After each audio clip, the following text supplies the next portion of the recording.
I'm quoting Anchorman. It's funny. I'm not trying to steal it, but it's something that is ingrained in who I am. It is totally okay to be like, I saw this thing on Instagram or TikTok. Isn't that hilarious? Yeah. To like share. That's great socialism. Yeah. Socializing? Socializing. Whoa. That's a classic socialist move. Everybody gets the joke. Each according to his humor, each according to his sense of humor. Hey everybody, this is the official start of the New Way Stories pod. We are starting. If you were on earlier, we hadn't started yet, but now we are starting. Can we restart? What? Do you want to restart? Yeah. I was supposed to eat a donut before we started, and if I don't eat the donut, then it's bad luck. This is the official restart. God, that donut was so good. Official restart. Ben, are you eating chips? I think I just pooped myself. I'm eating crumbs of chips. Crumbs of chips. That is, wow. We got to guys, tell your friends about New Way Stories Pod so we can pay Ben so he doesn't have to eat crumbs of chips. Hey, I'm him Jesse. And Cali Dad tortilla chips. I am your host of New Way Stories Podcast. We are a comedy podcast where we talk about comic books, creativity, cinema, and it's rarely in that order because I change it up every time I feel like. Our host, Darius Giles. Ben is our producer. Today, we're talking about how you can be funny and really also three no-nos, I think. If you want to be funny in this world, I'm gonna give you three no-nos out in the wild. And we're gonna talk about some real life experiences and hopefully you can translate that into being funny. I'm talking more like real life situations, less stand up, but it's out there as well. So this is really for everybody. Yep. But first, good for you, straight white men. Ben has a question for me. Well, it started for both of you guys.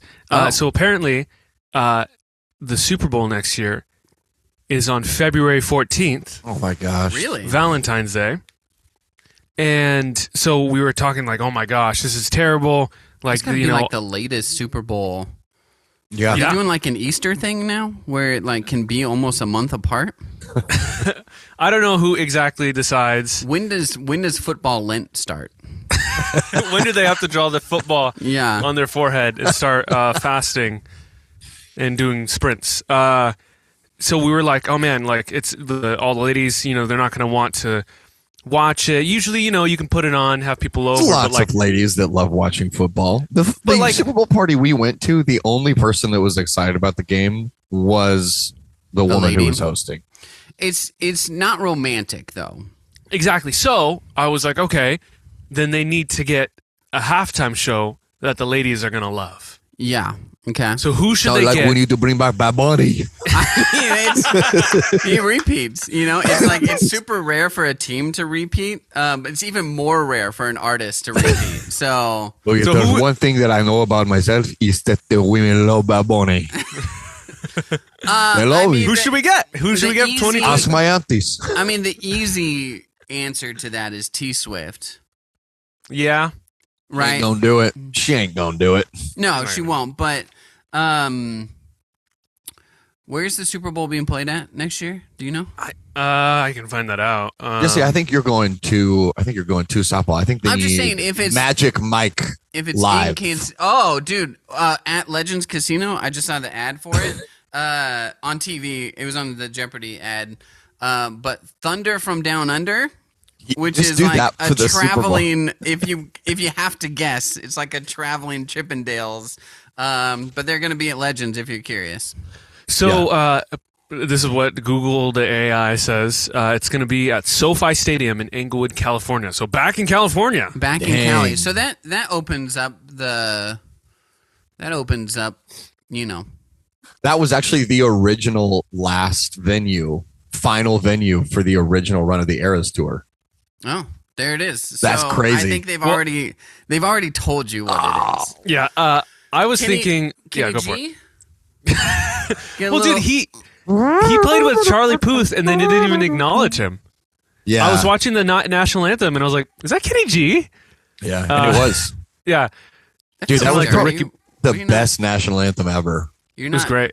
Mine is still Chris Stapleton, but go for it. Chris Stapleton's was sick. Yeah.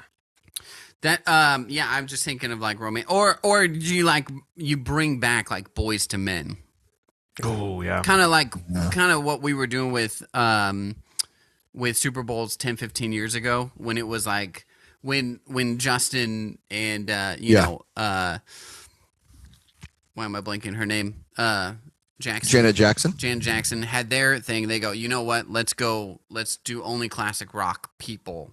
Classic rock acts. It would be so cool if someone ripped the chest off of my shirt while I was singing, and I would do that.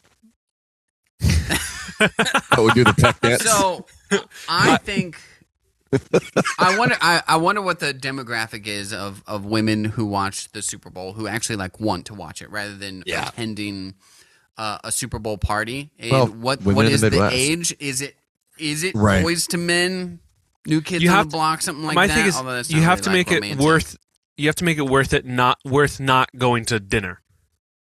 You know what I mean? Like they'll watch the game. I don't think watching, especially in the streaming era of things that you can YouTube anything. I don't think seeing something live on TV for the Super Bowl. It is, yeah.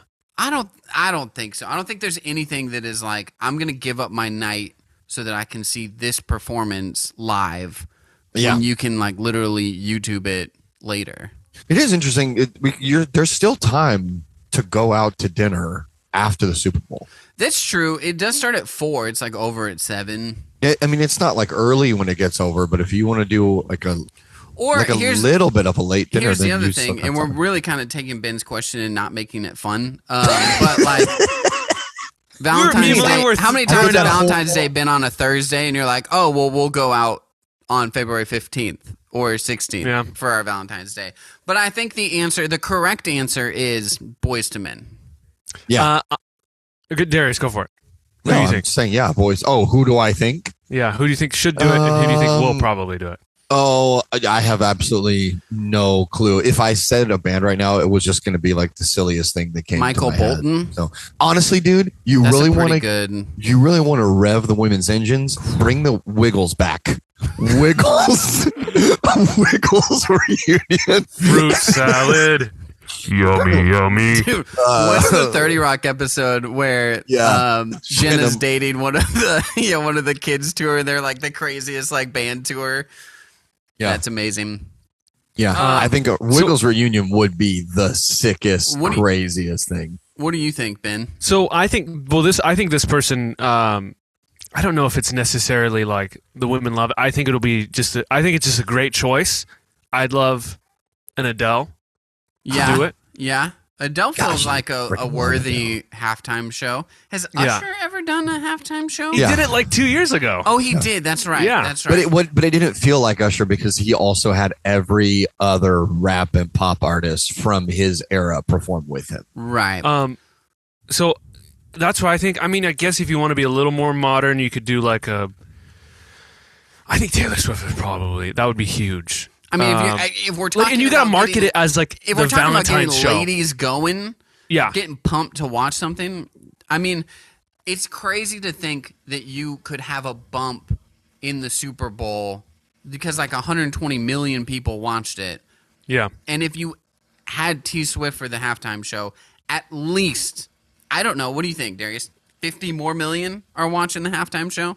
Yeah, I mean, she is the at least biggest artist on the planet. Does it double for the halftime show? Do you jump up to 240 million watching live? I mean, it would definitely be a record for sure. Every, I don't know how many streams her latest song has or how many tickets her last. I guess she sold out every venue, but it's a lot. It's a lot, dude. Like, it's just whatever the number is that you can imagine is probably that number. Yeah. So if you're asking me, though, and what would be bigger than that, and if this artist is on the up and up, just imagine with me. I didn't bring the cable for this, so I'm just going to use my phone into the microphone. Oh, nice. So just imagine this, right? Lights go dark. John Lennon back from the dead. Let's go, baby. He's on his way back. You want Jamie Foxx? No. That's what I was just gonna say. This is Jamie Foxx.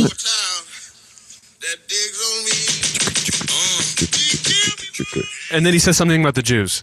It is. No, I'm just kidding. It's is Gold Digger from Dropout or is it from? Yeah, it's Dropout. Dude, that whole album is just nuts. His run before it was like Dropout, Registration, Graduation, Late Registration, Graduation, and then 808s. I don't love 808s. 808s for me is where it got. 808s is my favorite. 808s is where it got to. Okay, this is a completely different conversation. Yeah. Now we're just talking good. Kanye. But he apologized. He apologized, and he didn't take any ownership for anything that he did. He just blamed it on a mental health issue. Well, can I say this though about that? Jamie Foxx. Give him a mic. Jamie Foxx is wicked talented. Jamie Foxx is the freaking best. I mean, if you want like a solid soulful act, Jamie Foxx is actually really awesome. Harry Connick Jr. Another good one. Don't tempt me. Don't tempt me. Oh, a real answer besides Kanye West, even though that would be my favorite halftime show, would be Silk Sonic, the duo of Bruno Mars and Anderson .Paak. Oh. If you want to do like a Valentine's love, just have them do a couple songs. Yeah, it would be amazing. Anyways, so Kanye West. Real quick, I am gonna have to jump off at 11, but can we jump back on at 11:10? Is that? Yeah. Are you guys like? I got time. but I got to be done at 11:30. Okay, done. Okay. I might also have to be done at 11:30. Here we go. Back in the pod. So Kanye, your obvious answer for the halftime show. Oh, Kanye and Taylor Swift. How awesome would that be? It would be like the marriage of that. Like if That's you unity. really want to push unity in the world, if we could get them to perform together. And Scooter Braun's running sound. So you heard it here first, folks. That was not trying to be funny. That was a serious take. I want that to happen. No, we're going to tell you The only about... band I want to hear play the whole halftime show is K-pop Demon Hunter. I mean, that's actually another, like, BTS would be... man. I actually, just a social experiment, I would like to see how furious people would get if a K-pop band was the halftime show.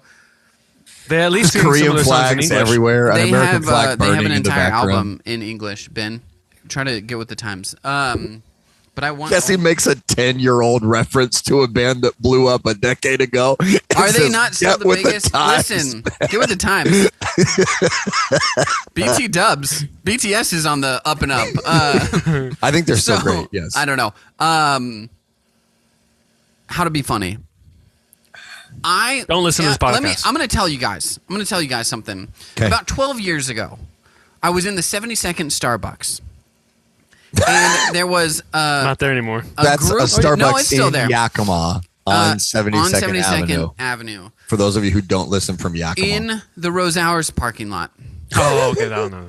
And I was doing something I can't remember. Kate and I are there. And there's a group of old people next to us, probably 8, 9 old people. And this is actually the first time that I realized that what anxiety is, that I was trying to wrap up a document, and these people kept flooding in, these old people, and kept like getting closer and closer. Kate's like, "Are you done?" I'm like, "I'm really trying." And then we got in the car. I'm like, my heart is like racing. I'm like, I don't know what is happening to me. And Kate is like, "This is what's called anxiety." And I'm like, "Oh, weird.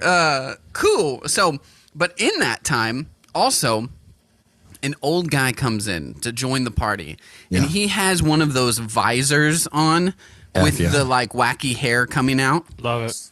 Right? You guys know what I'm talking about. Oh yeah. Know exactly what you're Okay. talking about. So visor, wacky hair. He Not walks his actual in, hair. He's got like the wacky hair. it's the wacky like wig coming out. yeah. Right? It's bright like neon colored right? wacky So wig. his is not neon colored, but it's Okay. It's like But it's colored. normal colored. It's also hair, which he doesn't have. But he comes in, and I can tell that this is the first time he wears it, because probably you get a reaction from 6 or 7. They go, oh, look at John. And they all laugh. And he goes, what? What are you guys laughing at? Now I will tell you, okay? So, funny bit, old guy bit, he comes in with a funny hat on, right? That is like, SNL Celebrity Jeopardy. Like, no, it's a funny hat. It's funny because it's bigger than a normal hat, right? So it's that, right? Now, fast forward 12 years, I have seen John out in the wild probably 20 times. With the hat. He is always wearing the hat. And I saw him in the Walmart parking lot like 2 weeks ago, and I go, John is still living off of this one. The reaction that he got 12 years ago, he was like, this is the greatest thing ever. That's crazy that you saw the inception. I saw the inception. Because like now there are dozens and dozens of people that know him, I'm sure. And when they met him, he was already a funny hat guy. Rewind. And you saw the Batman Begins. Exactly. This is pre-funny hat guy. This is just when like John, I want to know what he was trying to be. What were the like 10, 12 things that he tried previously that they were just like, this is still just John, right? But now it's John the funny hat guy. I would love to see the montage of every day a different... Like the dean from Community walks in butt naked.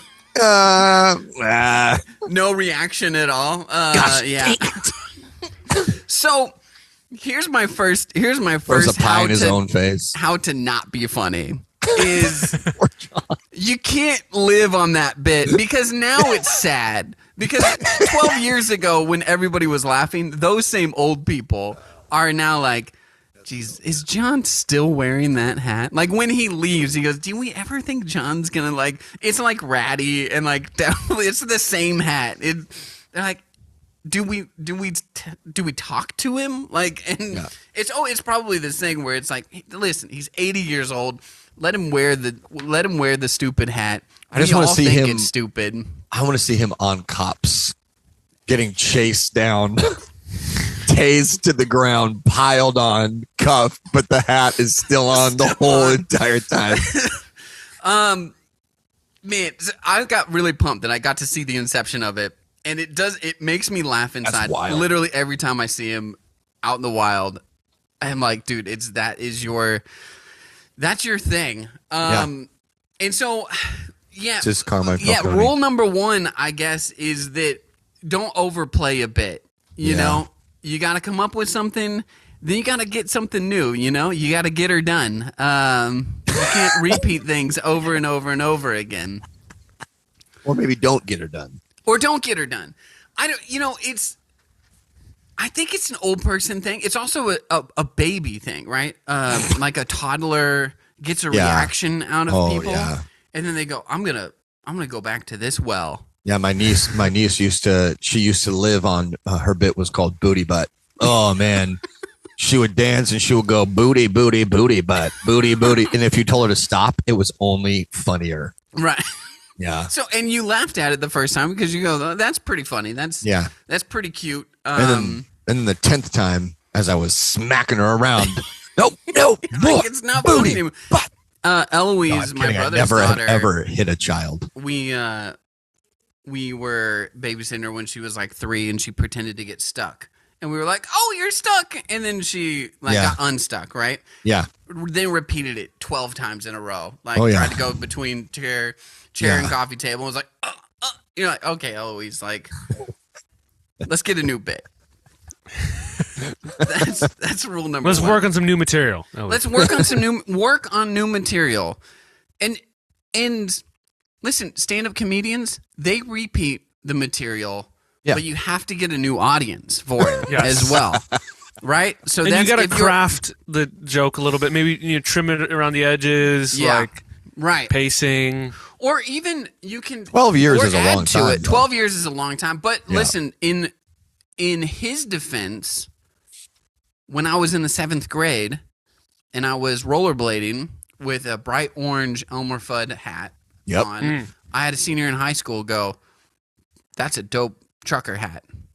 And then I wore an orange hat for the remainder of my school period. So As a senior, when I graduated, I go, we're moving on to something else. That's true.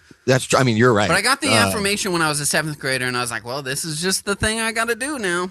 It is actually, that's a whole other topic of conversation, is the success of that hat when you were in middle school and high school. It wasn't just a bit though. Like, you're probably the only person I've ever known that actually had their own iconic style, which is really ironic given that you were not interested in style. In style, yeah. When you were in middle school and high school. It was Wrangler jeans, whatever, comic book t-shirt, bright orange trucker hat. Right. But it was an icon though. Yeah. It went well, I think. Dude, we could go find Assemblies of God camp attending Christians who are our age from across the Northwest. Yeah. Probably all the way from Seattle to Portland over to the edge of Montana.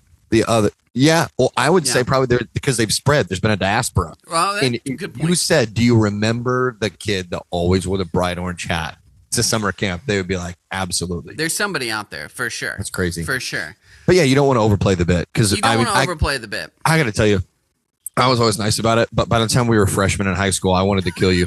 I was like, I friggin' hate that. I hate it. I just wish I could cut your head off with the hat on. No. I would put your head with that orange hat on a platter, John the Baptist style. That's Darius's daughter's one request. I want Uncle Jesse's head on a platter with that orange hat. The hat.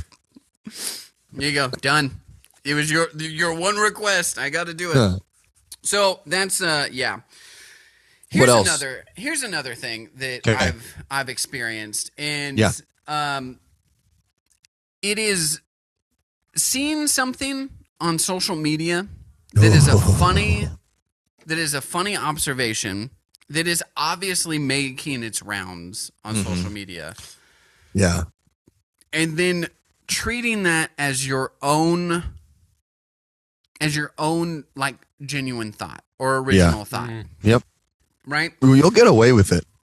So, yeah, you can get away with it. And I think but it makes you less of a person. I think that's why it's tempting. Here's how to be funny on that. Okay. One, you have to give people the credit, right? Ben was like, Jesse, you reference 30 Rock all the time. And it's like, yes, I do.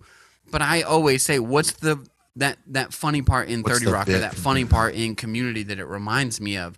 I'm not like seeing something in real life and being like, oh, isn't this like, boom, fill in the blank. Here's my original take. I'm like, I know you saw that on Instagram. There's a difference between a reference and stealing a joke. There is a clear difference. And I guess part of it is in the tone of the conversation. Yes. Are you waiting for someone to get the reference, or are you hoping no one notices the reference? Yes. So, and I guess I don't know how to tell the difference of intent. Well, I was going to say, only the Lord can judge you, but He will.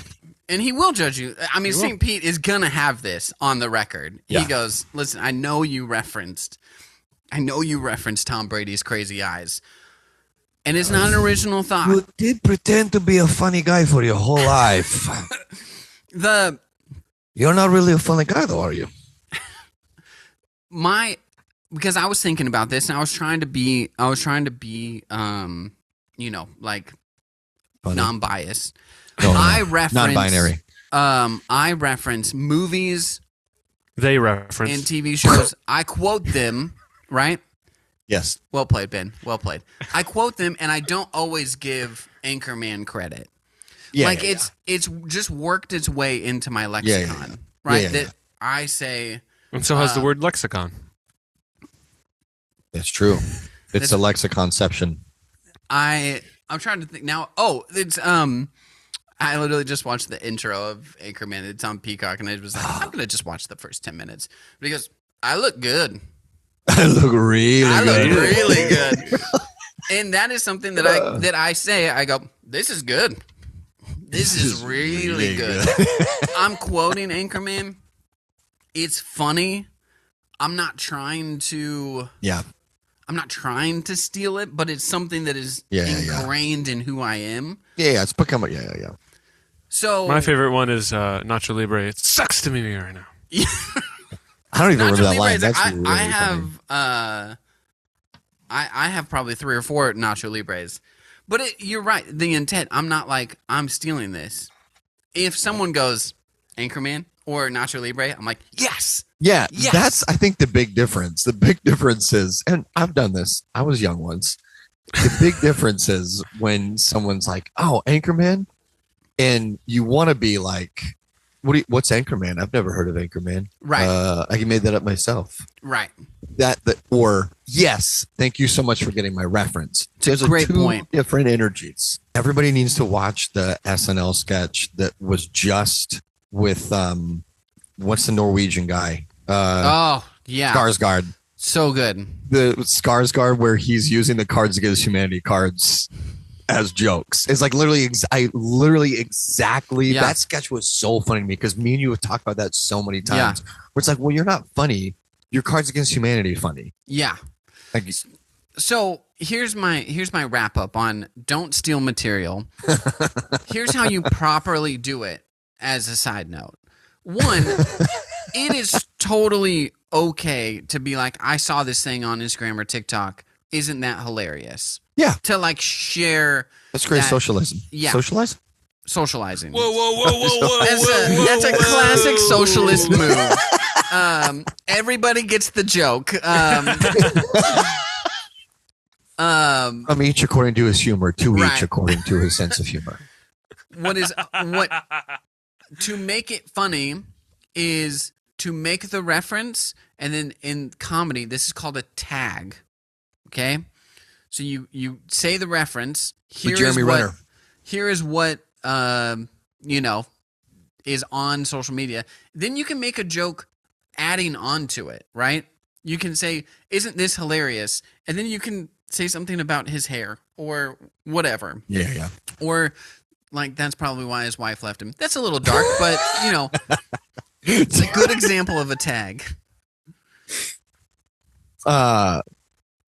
I can't repeat this joke. Never mind. I was going to repeat a joke someone told me, and I have to do it. I don't. Someone Patreon that I know, paywall. Someone that I know. When we just like tell the dirty jokes that we can't say on. It's not even that dirty. It's just really dark, and it's from a real situation. So I probably.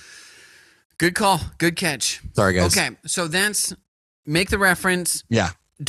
And if someone says, "Oh, that's from this," or check your motive. If it's shameful that you go, "Oh yeah, I did see that on Instagram," or it's like, "Yes, it is from that," then that's how you know you're in the right or in the wrong. Add a tag. Add something. Add a new observation to it. Yeah. I know that for a lot of people who are like ADD like me, there's like and I'm not trying to compare myself to Robin Williams, I promise, but there's the Robin Williams effect where you a lot taller, where you accidentally say someone else's joke in the heat of the moment because it pops into your head, the neuron fires, and it jumps out of your mouth. Yeah. That happens.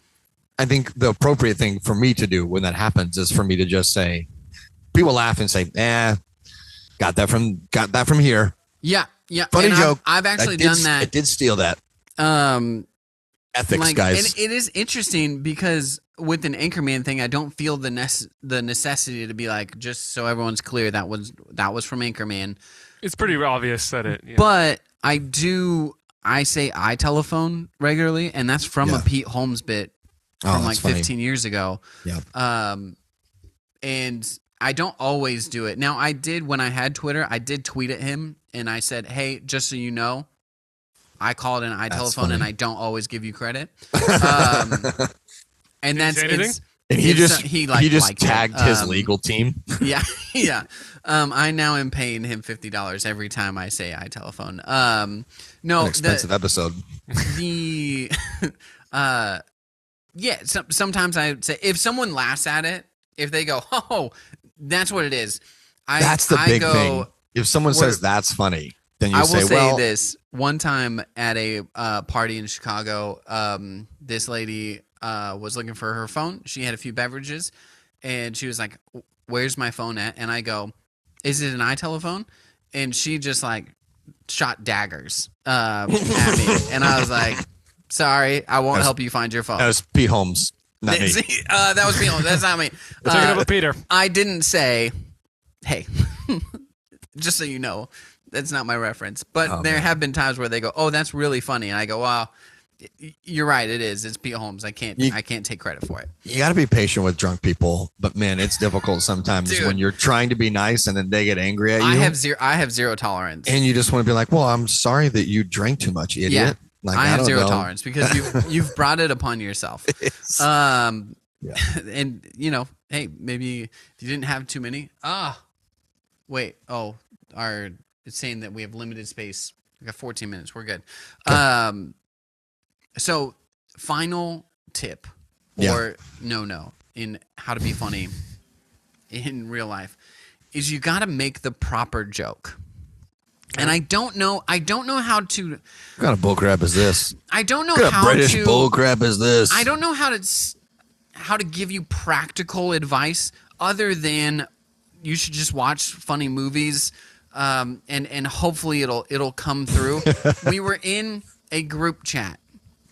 And someone in our trivia team group chat, and someone goes, I had a really hard day at work. Just so you guys know, I'm going to have like a couple stout beers, nice. And you go, totally fine. Then someone said, she goes, I'm going to have a couple stout beers, so I may not be of any help in trivia. Mm-hmm. And one of our other people said, especially if it's a Randy night. Now, Randy does obscure trivia. Even more than Jesse. Even more than me. Deep cut Yakima history, that sort of stuff, where you're like, nice. Randy, what the heck are you trying to do, man? Like, what are you asking right now? So that's who it is. So whenever it's a Randy night, it's like, we know what we're getting into. He made the joke, like, she's not going to be any help, especially if it's a Randy night. That is not the proper joke. I got angry and then text into the group. I said, no, it will be helpful, especially if it's a Randy night. Like, maybe if you're drinking, it'll tap into a point in your brain that we didn't have access to prior, right? It'll unlock the other 90% of your brain. Exactly. It'll unlock something to get access to Randy trivia. The limitless pill is just vodka. Exactly. That's the joke, right? Because it subverts expectations. That's funny. Yeah. So you just mean, don't go for the obvious kill. And there's been multiple times that I've actually been very frustrated that someone has said the proper joke before I've gotten to it, and at a party situation, I go, that's the proper joke. You tip your cap to them, and you say, well done. Well and done. You slash their tires. You find out where their mother lives. You tie her up in the basement. You call them and leave a ransom note. I was telling my friend Mark in Chicago. It was the first moment that I was like, all right, me and this guy can be friends, because he beat me to the proper joke one time in a party setting. And I go, That's why. All right, Mark. That's why I've been doing the podcast in the basement. I beat Jesse to a joke a couple weeks ago. I go, you're out, dude. Left. You're out. So, and that's the proper joke. Here's the well played. Here's the thing: you have to take swings. Jokes. You have to take swings, and it's not always going to work. But you have to have this, like, you have to have an editing, or like you look back at it and you go, that's not the right joke. I'll even say this, and maybe I was going to say there's no shame in it. Maybe there's a little bit of shame. I have said the wrong joke before. Realized, like in conversation, and said, no, forget that. This is what I should have said, right? That's great.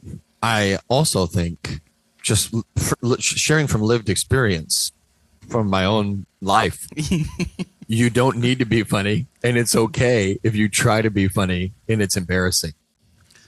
Both of the people that love you will still love you. Think Absolutely. of a good recovery. If you're constantly trying to be funny and people don't like it, I mean, take it from Darius and I. Do some self-reflection. Yeah. Why do you need to be funny? Well, you probably don't need maybe people love you already. Is not your game. Yeah. This is the final. This is where I want to close with. I had a great interaction with my family my niece is dating a kid from Russia, and I was watching this from afar. They all took turns enough to date somebody, trying not on Kate's side. Oh. Yeah. They were all trying to do a Russian accent to make jokes. Now, here's the thing. We're all having fun as a family, so it's okay. This is not for an audience. For me, looking at it, they were all doing very bad Russian accents for different reasons. And I don't dabble in accents because I know that I can't do them well. And maybe I'm spoiled because I hang out with Darius a lot, who is great at accents. But like at one point, someone went into a French accent that was like making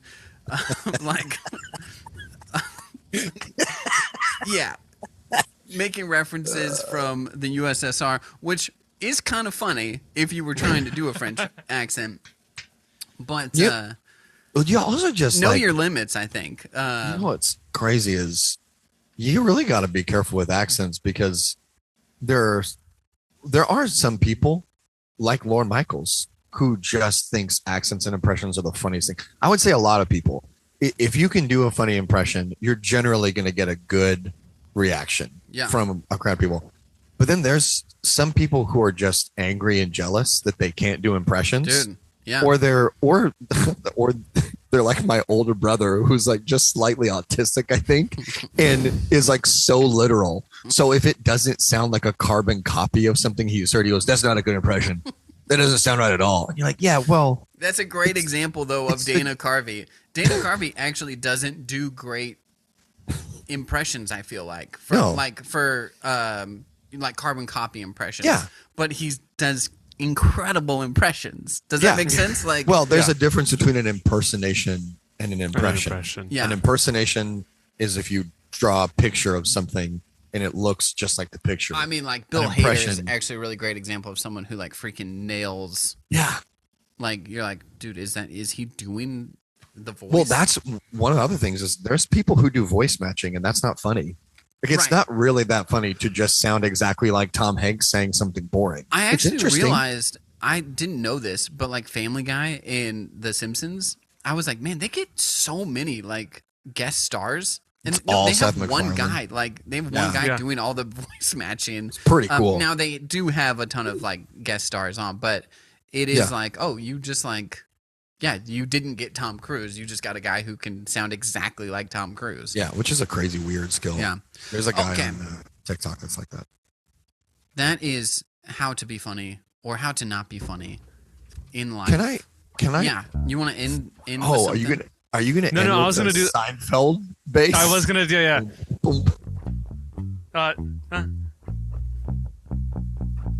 Well, we didn't know you were gonna have to like tease it out by year on camera. Well, I'm kidding. Do it again. I'm teasing you. No, it's not. The bit's over. Go for it. Do it now. Do it.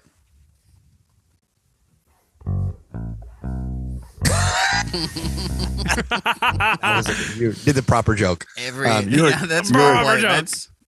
You're a great musician. I'm sorry I teased you. I